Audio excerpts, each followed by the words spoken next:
बिहारी जी, द्वारिकाधीश के जीवन में चौथापन नहीं है। चौथापन किसके जीवन में होता है?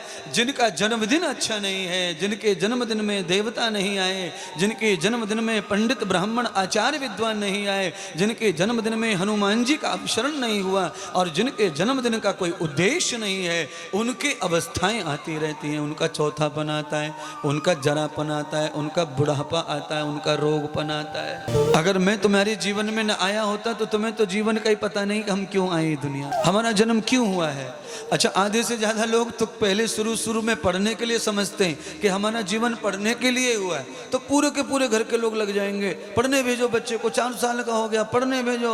अरे पढ़ेगा नहीं लिखेगा नहीं तो क्या फ़ायदा है दुनिया में आने का। फिर पढ़ गया और पढ़ने के बाद में फिर 1 2 6 महीने 7 महीने नौकरी नहीं लगी तो पूरा का पूरा घर, अब पढ़ लिख के क्या फ़ायदा, घर में बैठा है, नौकरी चाकरी लगाओ, कुछ होगा तो ठीक है, पैरों पर खड़ा करो, फलाना करो। अब लोगों को लगता है कि इसकी नौकरी ही उद्देश्य, नौकरी लग के फिर शादी हो जाए तो फिर लगता है कि अब तो ये पापा मम्मी बननी चाहिए, इनका यही उद्देश्य है। तो आदमी अपने उद्देश्य को ही नहीं पकड़ के चलता है कि उसका उद्देश्य है क्या। शादी नहीं हुई तो शादी का उद्देश्य बना करके लोग घूमते रहते हैं 2 साल 4 साल, ये पंडित जी वो पंडित जी, वो पूजा ये शांति वो शांति।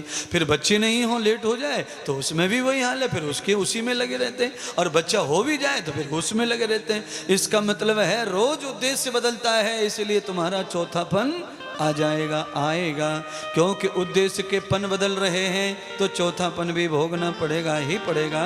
और जिनके उद्देश्य नहीं बदलते उनको कभी भी चौथेपन का दर्शन होता नहीं है।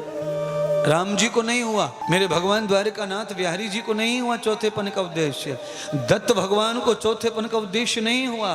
दत्त भगवान ने चौथापन नहीं देखा, दत्त भगवान की दाढ़ी मूछें सफेद नहीं हुई, आई नहीं। भगवान राम जी के सफेद नहीं हुए, आए नहीं क्या? कृष्ण जी के नहीं आए क्या?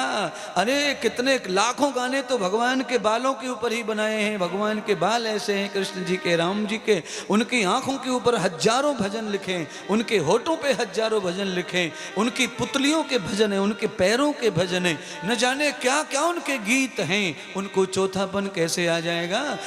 तुम सब लोग बोलो, तुम्हारे ऊपर किसी ने एक भी कविता बनाई है क्या? हाँ बनाई, तुम्हारे ऊपर भी लोगों ने कविता बना रखी है, पर वो कविता ऐसी है कि उन्हें सुनते से ही माँ बहन की गाली निकलेंगी मुंह से। कैसी कविताएं तुम्हारी? देख देख देख जा रहा हरामजादा, देख जा रहा हरामजादा, ऐसे बोलते घर से निकलते पड़ोसी अड़ोसी।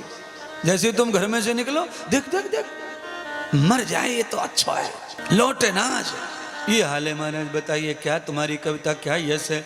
क्योंकि हम उद्देश्यहीन हैं, हमें अपना उद्देश्य नहीं पता, इसलिए कोई भी हमारे लिए प्रार्थना करता नहीं है कि हमारा उद्धार हो जाए, हम बड़े बन जाएं, हम अच्छे हो जाएं, हमारी गति हो जाए, हम विकास कर लें, हम उन्नति कर लें, हम सदाचार। कोई नहीं बोलता हमारे लिए हमारा जैसा।